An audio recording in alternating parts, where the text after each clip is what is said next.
Suicide પણ કરે મરી જવું સુખી થઈ ગયું, તો ઈચ્છે તો સુખ જ, કોઈ દુઃખ નથી. આનંદ ગોતીએ છે કારણ કે આનંદ અલ્પ છે ને પૂર્ણ થવા માંગે છે. જો જમીનમાંથી પથ્થરનો ટુકડો લઈને છોડે તો જમીનમાં પડે, કેમ? કારણ કે એનો ટુકડો છે, એનો અંશ છે ને, એટલે અંશી તરફનું એનું આકર્ષણ, એને કહીએ ગુરુત્વ આકર્ષણ. એમ જ આત્માનું પણ ગુરુત્વ આકર્ષણ છે. કઈ તરફનું? અંશનું, અંશી તરફનું. આ પણ એક આકર્ષણ બળ છે, જે પૃથ્વીનું ગુરુત્વાકર્ષણ બળ છે, અને એનો ટુકડો હોવાથી એની તરફ જાય છે. અને એટલા માટે આ અંશ બળ અંશીને જ ગોતે છે. વેદ એટલે જ કે યો યદંશ સતમ ભજે, જે જેનો અંશ હોય એને અંશીને ભજે છે. એટલા માટે ટુકડો જમીનમાં છે, એનો અંશ છે. અને એ રીતે આત્મા પરમાત્મા તરફ જવાય છે. તમે ચાહો કે ન ચાહો, કોઈ જાણે કે ન જાણે, કોઈ ભગવાનમાં માને કે ન માને, પણ આનંદ તો કોણ નથી? દુનિયામાં ખરાબમાં ખરાબ વ્યક્તિ પણ ઈચ્છે છે તો સારું. કોણ ખરાબ ઈચ્છે? બધાને છેતરતો બોસ હોય એને પણ કામ વાળો કેવો જોઈએ? ઈમાનદાર જ જોઈએ. બધાને ત્યાં ચોરી કરતો કોઈ ઈચ્છે મારે ત્યાં ચોરી થાય? બધા આગળ ગુસ્સો કરનારો વ્યક્તિ સામે વાળા તો શાંત વ્યક્તિ જ ગમે ને, ક્રોધ વાળો ગમે કે હું ગુસ્સા વાળો, સામે વાળો ગુસ્સા વાળો મળે તો અમારી દોસ્તી જામે, એવું કોઈ કે? બધાને સામે શાંત નથી. પાપીને પણ પોતાની સામે પાપ નથી જોઈતું, અધાર્મિક ને પણ સામે વાળો ધાર્મિક જ જોઈએ છે. અંશ છે ને ભગવાનના, એટલે ધર્મની અપેક્ષા દરેકને છે. કોઈને સામે અધર્મ જોઈતું જ નથી. તમે અંશ છો, દરેક જીવ અંશ છે. અને એટલા માટે નાસ્તિક કે અધાર્મિક વ્યક્તિ પણ સામે ધર્મની ઈચ્છા રાખે. ભગવાન શબ્દથી પ્રારંભ કર્યો પંચાધ્યાયનો કે આ ભગવાનની લીલા છે, અને આ પરમ પવિત્ર લીલા છે. રાસ લીલા એ જીવાત્મા અને પરમાત્માની લીલા છે.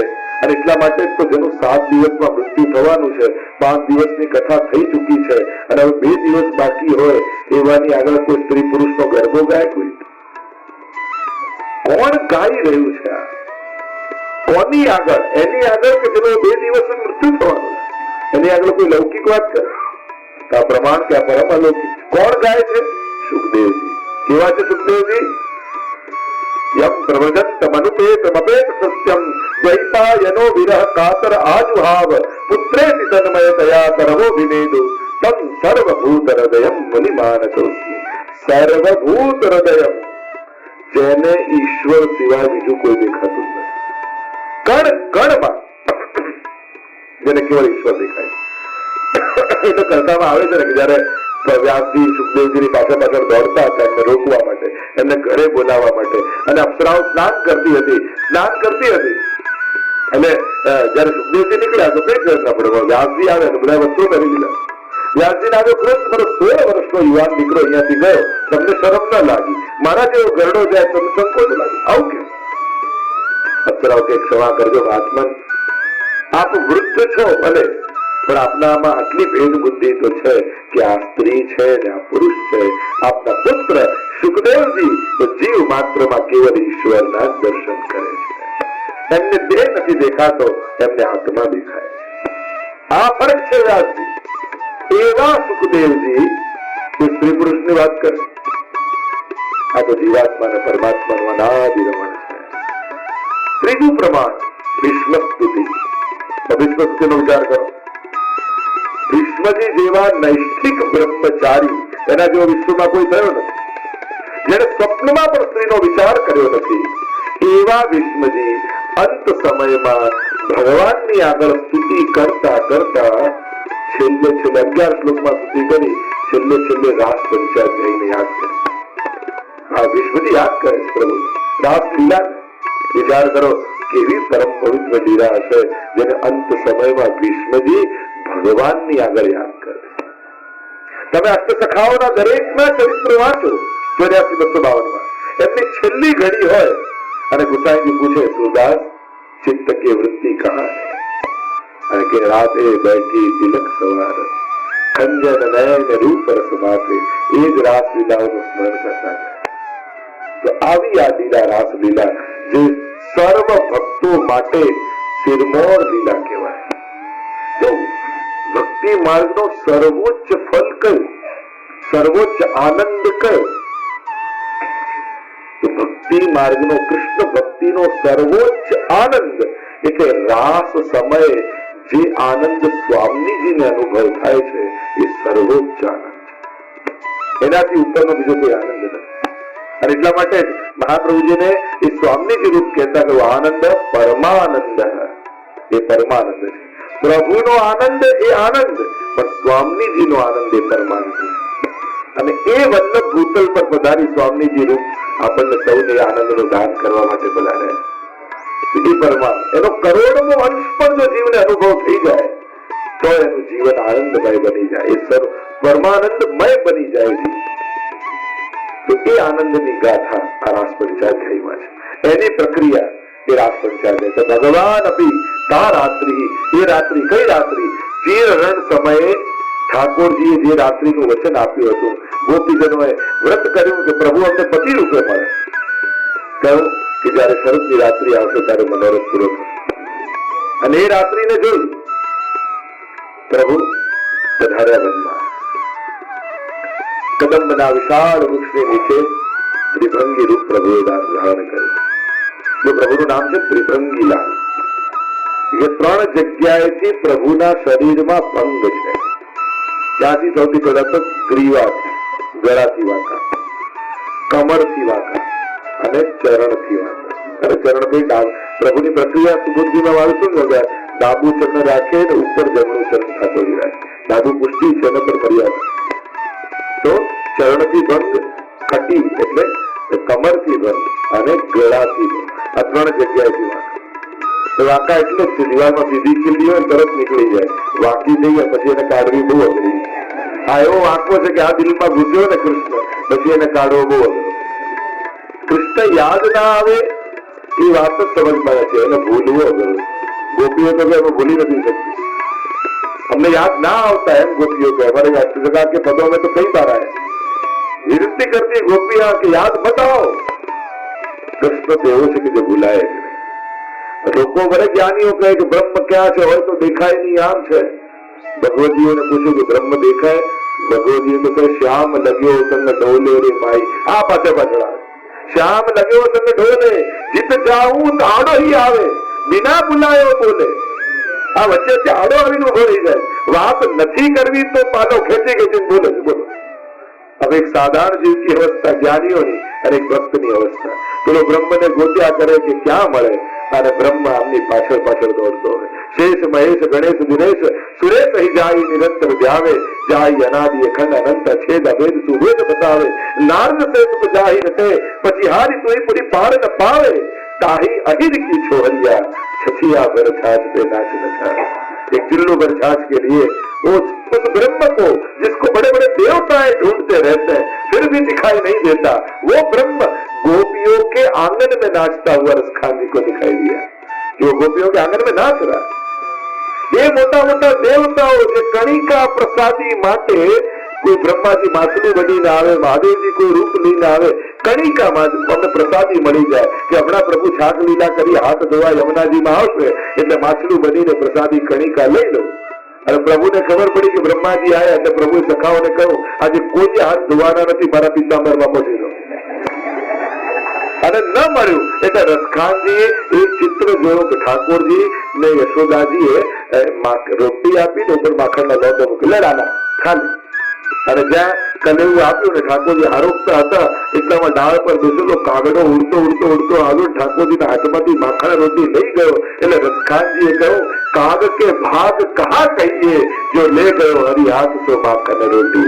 ત્યાં બ્રહ્માઓ મોટા મોટા દેવતાઓ કરતા વ્રજનો કાગડો ભાગ્યશાળી છે કે પ્રભુની અજરાવતની આ રોટી મળી ગઈ. અને તમે બધા જ કેવા નસીબવાળા છો કે પુષ્ટિ માર્ગમાં આવી જે મોટા મોટા દેવતાઓ નથી મળતું એ રોજ અજરામતની કણિકા તમને સવારે ઘરે મળે છે. રોજ પ્રભુને ભોગ ધરીને મિશ્રી મુખમાં પધરાવો ત્યારે વિચાર કરજો કે આ અજરામત મોટા મોટા દેવતાઓને દુર્લભ છે જે મહાપ્રભુજીની કૃપાથી મને નિત્ય મળે. આવો અહોભાવ રાખીને જો દરેક વસ્તુ અહોભાવ વિચાર સ્પર્શ કરતા હોય. ભાવ લક્ષ્મીજી પોતે હૃદયનું સ્થાન છોડી ચરણમાં આવીને બેઠા, એ ચરણ સ્પર્શ મળે.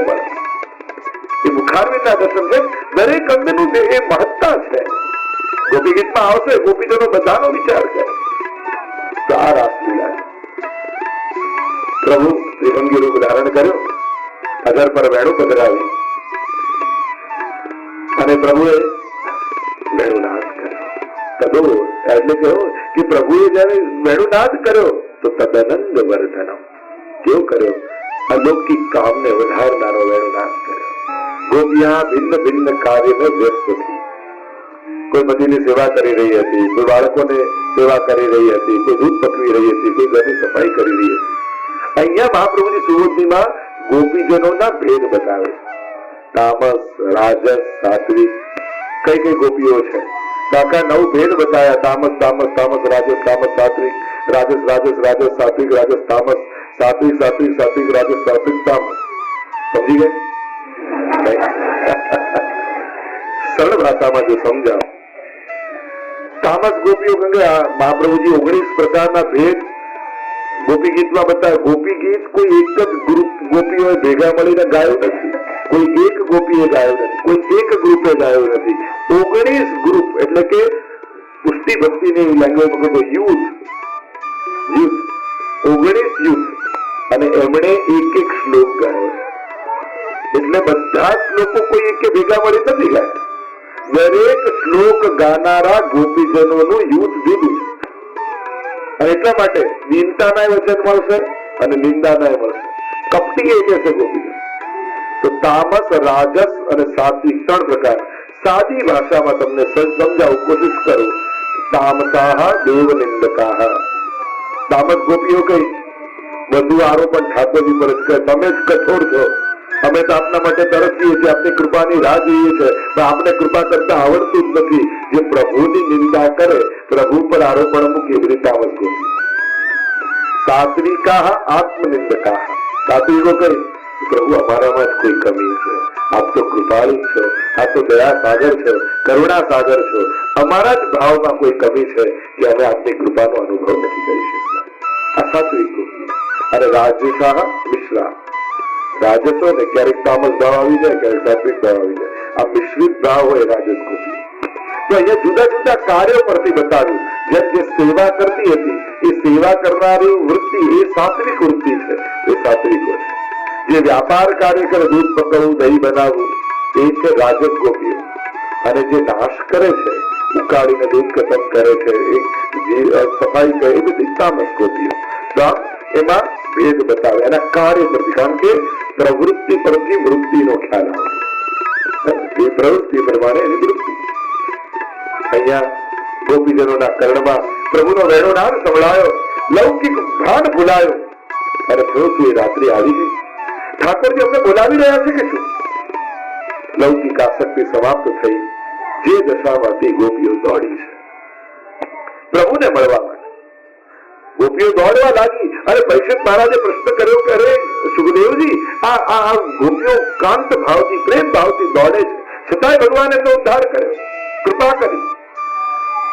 ત્યારે સુખદેવજી કહેવા લાગ્યા, કામમ ક્રોધમ ભયમ સ્નેહમ ઐક્યમ સૌહૃદમેવ ચ નિત્યમ હરૌ વિદુતો યાંતિ તન્મયતામ હિતે. અરે કોઈ પણ ભાવે ભગવાન સાથે જોડાઓ, એ તો કૃપા જ કરે. કામમ ક્રોધમ, શિશુપાલે ક્રોધથી જોડાય તો ભગવાને ઉદ્ધાર કર્યો.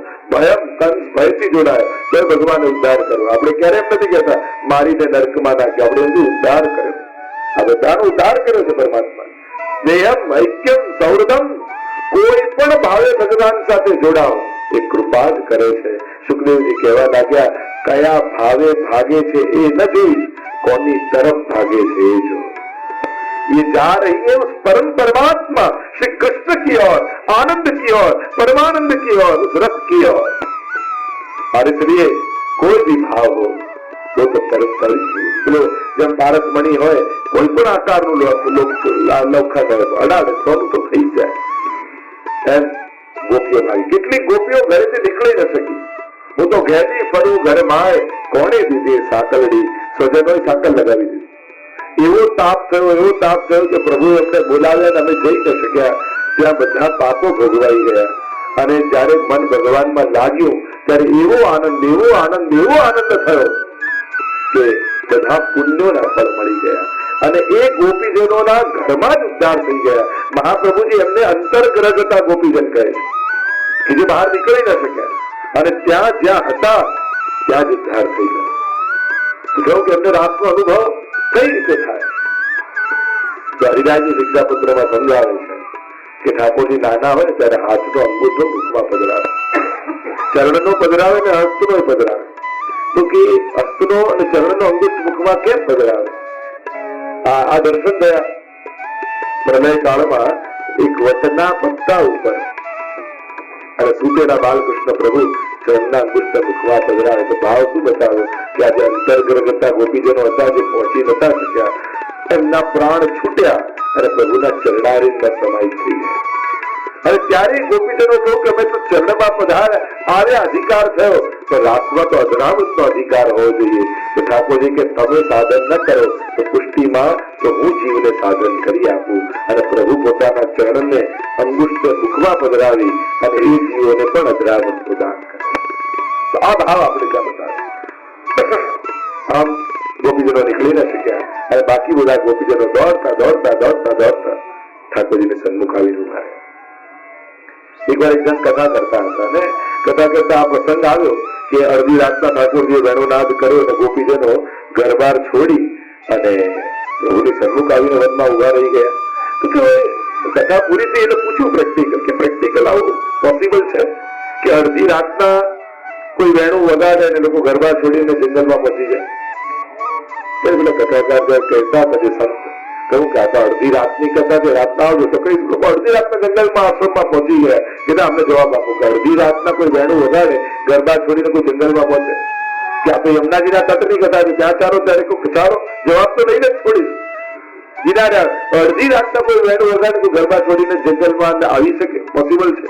ત્યારે સંતે કહ્યું કે ઠાકોરજી વેણું વગાડીને ગોપીઓ અડધી રાતના આવ્યા એ તો પછીની વાત, પણ એક કથામાં તમને એટલો રસ આવ્યો કે અડધી રાતના ઘરબાર છોડીને જંગલમાં આવી ગયા. તો જેને વેણું સાંભળી હશે એ વનમાં જાય, એમાં શું આશ્ચર્ય? તમને કથામાં એટલો રસ થયો કે તમે ઘરબાર છોડીને અડધી રાતના આવ્યા. તો જેને ખરેખર વેણું સાંભળી હશે એની શું દશા થઈ હશે? વેણુંનો પ્રવાહ જે છે અન્ય જેટલા